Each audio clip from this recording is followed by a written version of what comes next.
जय हिंद दोस्तों। तो आइए आज की इस वीडियो के माध्यम से हमको बताने वाले हैं, जैसे कि आपको विजुअल हो पा रहा होगा, थर्ड बैटल ऑफ पानीपत, यानी कि पानीपत की तृतीय युद्ध। जब यहाँ पे विजुअल हो पा रहा होगा कि 14 जनवरी 1971 को अफगान शासक अहमद शाह अब्दाली और मराठाओं के बीच लड़ा गया था। इसको शुरू करने के पहले बेहतर है कि कुछ बातें बता दें जिससे आपको जानने में और मदद मिलेगी। देखिए दोस्तों, वास्तव में बात क्या है कि पानीपत का तृतीय युद्ध मराठा नहीं हारता। अगर मराठा युद्ध को हारा तो अपनों की वजह से हारा, क्योंकि इस युद्ध में मराठाओं के अपनों ने ही इन वक्त में उसके साथ धोखा बोलो तो छल कर दिया। और ये युद्ध के लिए एक और बातें निकल के आती है कि पानीपत की तृतीय युद्ध ये क्लियर कर दिया कि भारत में अब यहाँ से किसका शासन ना होने वाली है। अब किसका शासन ना होने वाली है, किसके लिए द्वार खोल दिया। तो आप बने रहिए मेरे वीडियो के साथ। चलिए हम आगे बढ़ते हैं और बाकी का चीजें आपको मेरे साथ समझ में आएगा। क्या लिखा है भाई कि पानीपत का तृतीय युद्ध, थर्ड वार जो है 14 जनवरी 1761 को पानीपत में दिल्ली से लगभग 97 किलोमीटर उत्तर में अफगान शासक अहमद शाह अब्दाली और मुगल शासक शाह आलम द्वितीय के संरक्षक और मराठा है ना पर सहायक मराठाओं के एज ए मतलब बीच लड़ा गया। अफगान मतलब फौज जो है 3 भारतीय सहयोगियों द्वारा समर्थित थी। ठीक है कि नहीं भाई, आपके घर में कोई ऐसे या यूं आके नहीं बोलते हैं भाई दीवार नहीं छेड़ रहे, कहीं ना कहीं पड़ोसियों का जरूर समर्थन प्राप्त होगा। कुछ वैसे ये देखिए भाई प्राप्त था।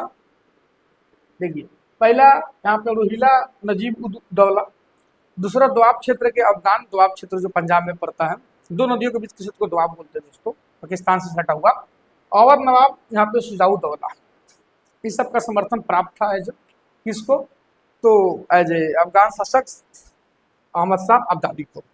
ठीक है, जो 24 जनवरी अब पढ़े ना, 2 जनवरी 1761 में हवा बोल दिया, धब्बा बोल दिया। उत्तर प्रदेश बोल रहे हैं, ये हरियाणा में पड़ता है पानीपत, जहाँ पे एज ए वार लड़ा गया था।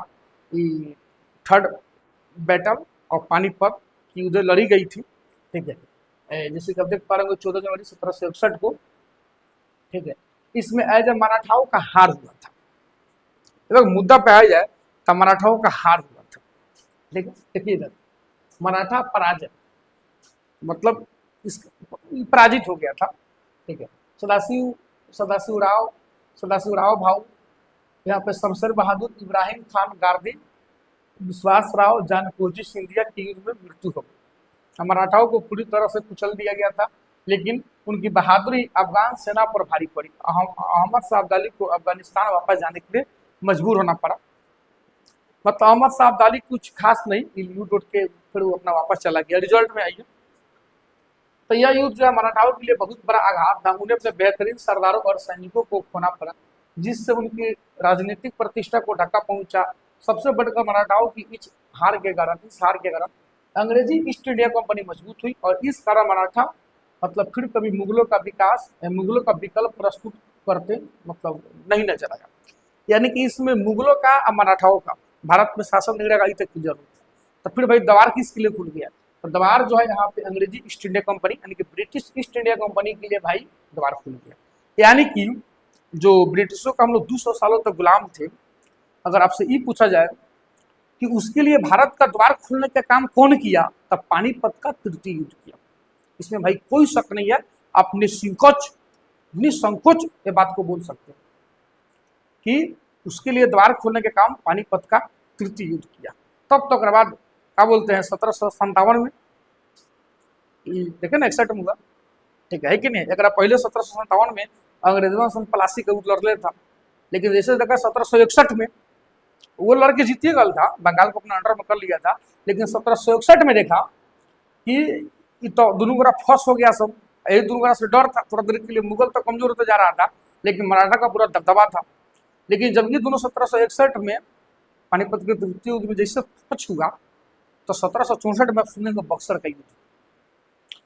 का युद्ध जमुना युद्ध के पश्चात अब ये क्लियर ही नहीं कि भाई क्या बोलते हैं भारत पे मतलब किसका शासन नहीं रहेगा। ये क्लियर हो गया कि अब से भारत पे किसका शासन रहेगा, यानी कि बक्सर के युद्ध के पश्चात भारत जो है अंग्रेजों का अधीन हो गया। ठीक है, तो वही मतलब कि ये क्लियर कर दिया कि मतलब कि किसका शासन नहीं रहेगा पानीपत का तृतीय युद्ध और किसके लिए द्वार खुले, वही बात है। दूसरी ओर अफगानों को भी अपनी विजय का कोई लाभ नहीं मिला। वे भारत में प्रचार तो दूर, पंजाब को भी अपने अधिकारों में नहीं रख पाए। इसलिए यह कथन बहुत ही सही प्रतीत होता है कि पानीपत की तीसरी लड़ाई ने यह तय नहीं किया कि भारत पे कौन शासन करेगा, क्या कि वो भी चला गया अहमद शाह अब्दाली, ठीक है। तो कौन शासन करेगा, मुगल टूट गया था, पानीपत के तृतीय युद्ध में तो मराठा मानिए तो ध्वस्त हो गया था। तो ये क्लियर नहीं कर पाए कि भारत पे कौन शासन करेगा, बल्कि यह शासन कर दिया, मतलब बल्कि यह तय कर दिया कि भारत में कौन शासन नहीं करेगा, ठीक है। तो यही इनडायरेक्टली या डायरेक्टली अब जिन्हें समझना होगा आप लोग समझ लीजिए कि पानीपत का तृतीय युद्ध अंग्रेजों का भारत में आने के लिए एज ए द्वार खोल दिया। तो चलिए हम उम्मीद करते हैं आज के वीडियो से आपको थोड़ा बहुत जानकारी मिला होगा। तो अगर आप चाहते हैं ऐसे वीडियो देखने के लिए तो आप हमारे चैनल को सब्सक्राइब कर सकते हैं। बाकी मिलते हैं फिर से एक और वीडियो में, तब तक के लिए जय हिंद।